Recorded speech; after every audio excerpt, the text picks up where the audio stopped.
Breaking Barriers. I'm Nicholas Ford, Managing Partner for Top Rank. Today we are with Joy Briscoe, and she is with the Cedar Rapids Community School Districts as the Diversity Program Recruiter. Hi Joy, thanks for joining us. Thank you for having me this morning. How about, can you give us a little introduction to yourself and your role, and Definitely. tell us what you're all about? I'm excited to be here. I'm honored that you asked me to join Definitely. and talk about breaking barriers, and I'm hoping that this role at the school district, among other things that they're already doing, continues to break many barriers. So a little bit about me. I'm an Iowa gal, born and raised, Waterloo, Iowa, until about, I don't want to date myself here, but You'll be younger than me. okay, okay. Until about 18, 19 years old, and then I went into the Air Force, and I'm gonna give you the short and sweet version, although 25, you know. Yeah. But went to the Air Force, joined the military, thought I'd see the world, and pretty much I saw Texas. So, you know, but Texans think that's the world, so that's pretty cool. And I'm a big fan of Texas. It's like a second home for me. And so in that time frame, I worked for NSA. I got a very good experience into multicultural experiences. I always say it's crazy how things work and what guides you to your purpose, because you never would have thought, here I am, a young Black girl from Iowa, joining the military to see the world and ending up in Texas. But I had so many dynamic diversity experiences there, working joint service. I worked international. I speak a little Spanish, so I was a crypto-Spanish linguist and a reporter for roughly 10 years, so got a lot of experience. Then accepted a position as a program manager for International Academy, also in Texas. I thought, I'm leaving. And they said, no, it's down the street. So just move your desk down the street. Seeing a lot of the world there. Yes, exactly. So, but it was a wonderful experience. And I have to say that really helped guide me to my purpose. I didn't know it then. You know, I just thought they needed someone that liked to plan events, that was passionate about multicultural experiences, and that spoke Spanish. And so the parameters were kind of limited on that. That was also in the Air Force, and that happened to be me. And so I thought at the time, oh, this is great. I'm taking a special duty and I have a good time with it. But this actually led to my purpose, I must say. So was able to do some wonderful things during my 16 years in the military. Retired, I'm a disabled veteran. That's something, I'm not always the typical face people see when you say that you're a disabled veteran. You and me both. Right, exactly. And so came back to the Midwest to home and worked a little while for the YWCA, and I was able to do a Black Hawk County, and was able to do some really positive, I hope, initiatives around diversity there. We created Inclusion Cedar Valley, which was a collaboration between the University of Northern Iowa, Waterloo, Cedar Falls, Human Rights Commissions, Iowa Workforce, and then the Chamber.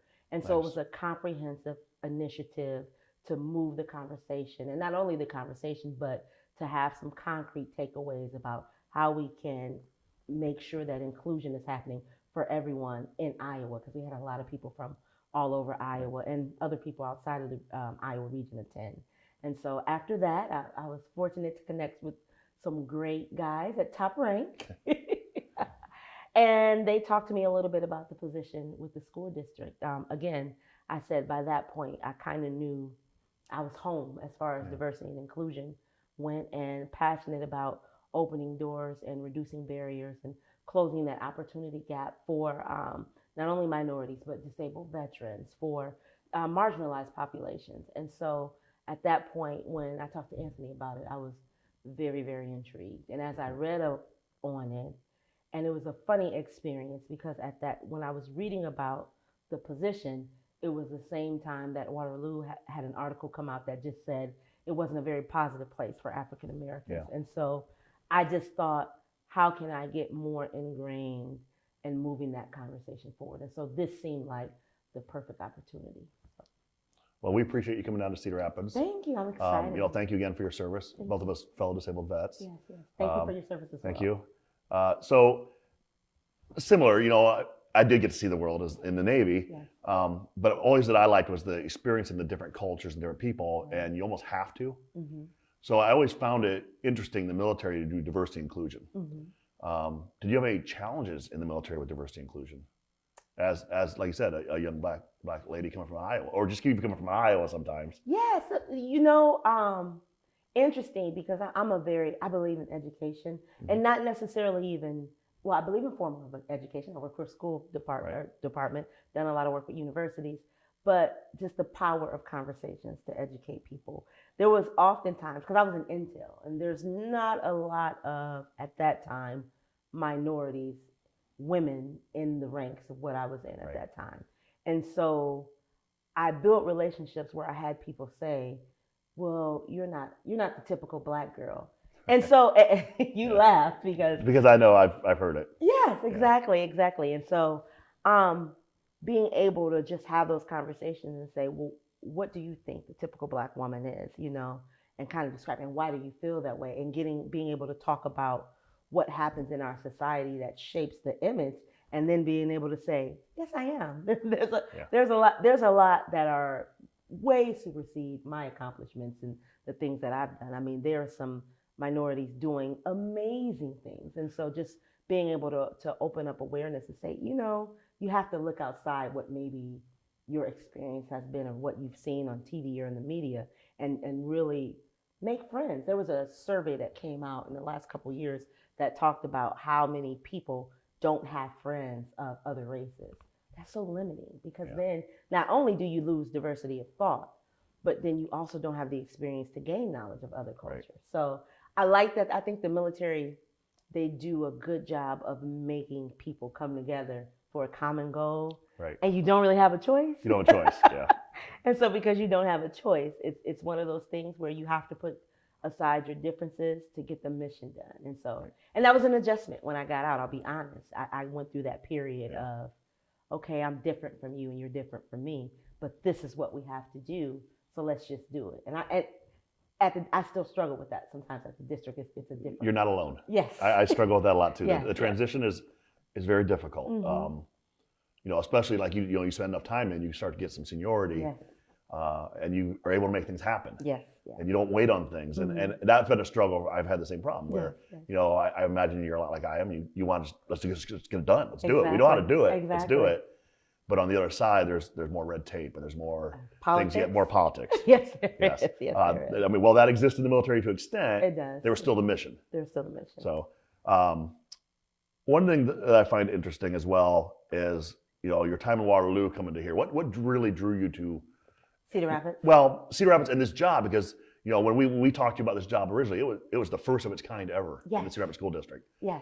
Which I think, like a veteran, I think that's perfect for a veteran because that's a challenge, right? Exactly. So talk to me about your experience there and what really drew you to that. Exactly what you said. Someone just recently told me this. I never identified it about myself, but there was someone that recently told me, like, you're a grower. That's what you do. You find issues and you figure out ways to fix them and fix them for community. That's what your role. So this seemed like something that I was very, very excited for. I believe in it. I believe that representation matters. And it not only matters for minority children, it matters for all kids. Like if I'm a Caucasian and I'm in a school district and I see a black man or a black woman or Latino or disabled person in a leadership role, as I get older and I'm in a leadership role, then I turn around. It's not different for me. It's not different. Exactly. Yeah. I can envision that. So then when I'm hiring, my biases about that have probably already been addressed because I grew up and I saw that. My teacher was African American. My teacher was Latino. My teacher was disabled.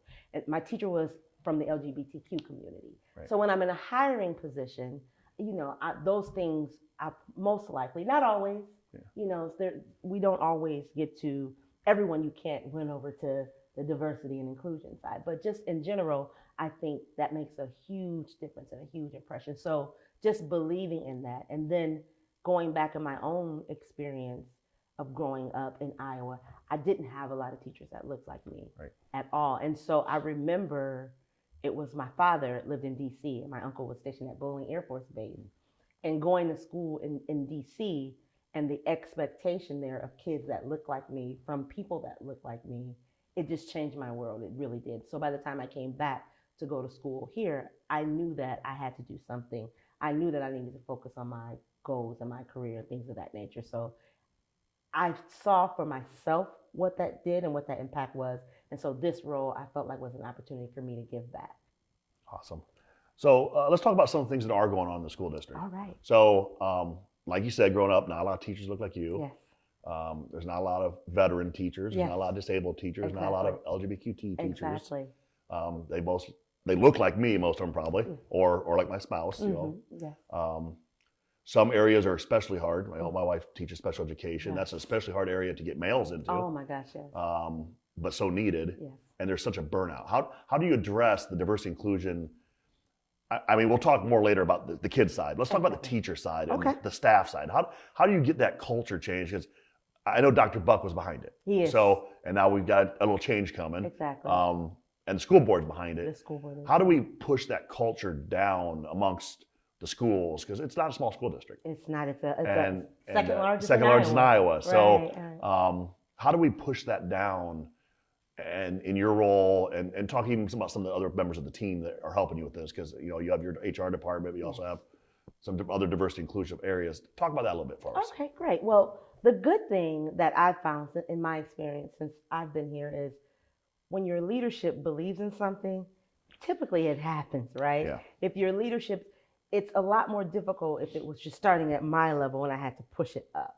Because typically if someone doesn't believe in that, then they put a lid on it and, we'll think about that later on. Nice job, but exactly. Good, and that's for the future, maybe next year. Right. So the good thing in my experiences around diversity and inclusion, you have Rod, who's the director of equity. He is very, very passionate about it.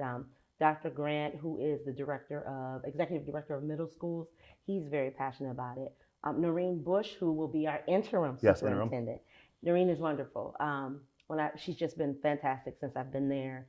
She's very personable, so even just being able to go to her one-on-one and talk about where we're at and what we like to do. And then it's great because as leadership, Dr. Buck, Noreen, they've all reached out to me on multiple occasions saying, these are some things that we would like to see in our district as well. And it's so funny because a lot of times I'm looking out around the country for programs that can help make our programming stronger. Right. And it's very funny to have your superintendent and Noreen, they're all talking about programs too. So literally Dr. Buck will send me something that's a great example, or he'll send me a child that he's talked to in our district that she wants to be superintendent. And so he's like, oh, this is her name. Please reach out to her. He is down to that detail. He's that much involved in the process. And so when you have your leadership that is spearheading it, even though, have I had to have conversations about why is it important?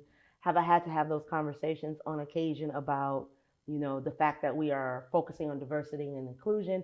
Is that leaving out other people? And have I had to explain that's not what this means at all? Yeah, and again, as I said earlier, I'm for education. I'm for having those critical conversations that sometimes can be transformative to how a person thinks about inclusion.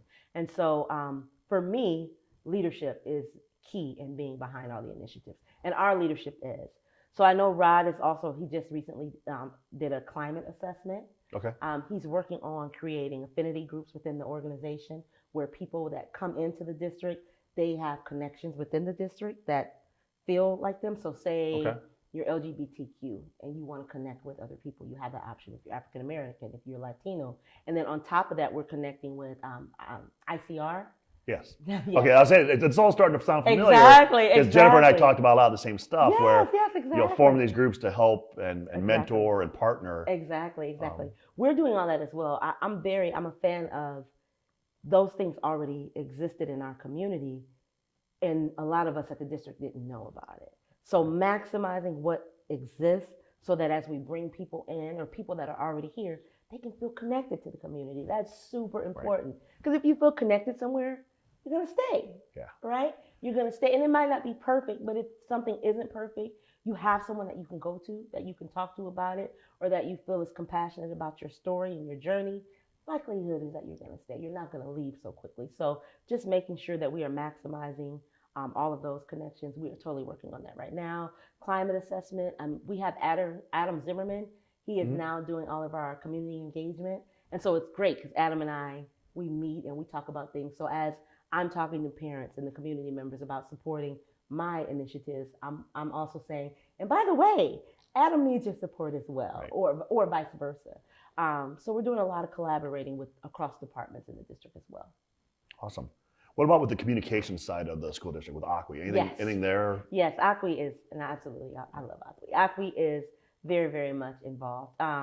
recently. We should have some good stuff coming out very soon from some of the programming. But what Akwi has done is help shape the continuous message of it. Awesome. She's very, very much involved in making sure. We recently even came up with a marketing plan on how we're going to roll out each initiative and talk to people and connect with different community members. And we are attending various ones of us, not without me. We're making sure that at every one of the NAACP meetings, there is a school presence. Awesome. Yeah, I think that connecting the pieces in the community are great. Yeah. So how do you get over the presence? And we're going to have a little hard discussion here on this Okay, one. let's do it. So there's been, since I've moved back to Cedar Rapids, so Okay. I moved back before the flood. Mm-hmm. There's been talks about some actions, but they never quite come about. There's lip service. Yeah. We'll call it what people call it, lip service, right? Exactly. So how do you get past the folks out there that have seen this for maybe 10, 20 years of this one thing after another rolled out? Exactly. And we talked to Jennifer a little bit about this too with inclusive ICR. So, and you probably had some of the same problems at Waterloo. Yeah. How do you get past that? Oh, it's just the flavor of the, like we call it military, right? The flavor of the day. Exactly. So how do you get past that? How do we get? You know, I hope that, and not just with me, but the leadership now, because I think Dr. Buck's been here about how many years? 5, okay, something around like there now. Yeah. I think he has a good, strong cabinet, even though he's leaving, but I think he's left the district in a good position to move forward. For me, I'm going to the community because I want them to feel like we really want you guys to get behind the current initiatives. I've been told that hasn't necessarily been the strategy in the past, whereas we'll host these things at our school district and we expect you to come here. I'm a realist. I understand that historically there may have been things that happened where there's kind of some distrust from both parties. Yeah. I'm not a person that, I'm not as afraid of dealing with the reality of what is. Because I don't think you can fix it if you, oh no, that doesn't exist. Everything's all good and you can't fix things if you're not willing to address them. You have to have those hard discussions. Exactly. Yeah. So I'm not scared of those. I kind of welcome them to get a real climate. Like in my current role, I've heard all the history behind this role. I've heard who had it before and previously, all wonderful people, totally. I mean, again, I'm honored that right now that I was selected to do this role, but my slant on it is that I think community engagement is vital. I think that we now have a district that also understands that, because sometimes that was a breakdown, whereas we were doing all this great programming in the school and we had all these big educational things that we were going to roll out, and then getting the information to the community and getting the parents involved and things like that, that's kind of where we missed the mark. Whereas we sent it home in kids' backpack. Yes. I'm a parent. Yeah, I'm afraid to go in my kids' Exactly. Yeah. Exactly. So just being a realist about maybe our communication, maybe we've missed the mark on some of that. I do like, we have a one-to-one electronic plan for the school district. So we're starting with the high schools. I believe it's upcoming year, but I know it's pretty quick. And then we're going to middle school, that we're making sure if we are trying to communicate with the kids, every kid has an avenue that they can access electronic means for communication. Excellent. So excellent. Very, very excited about that. I think that's going to do wonders for helping even get our kids ready for the future, because technology, like it or love it, it's here. It's here. It's here. It's here. And my 9-year-old, she gets on her phone and she so quick. I'm just, you know, your thumbs get sore just watching it. Just watching her manipulate that. And so not being afraid of those crucial conversations, talking about the things that we maybe didn't get right in the past and the things that we did get right in the past, and coming up with comprehensive solutions. That's where we're at right now. So I'm excited about that. I'm hoping it goes well. I'm hoping that this in July, we're going to be working with the Boys and Girls Club. We're going to be supporting and going out there doing pop-up shops.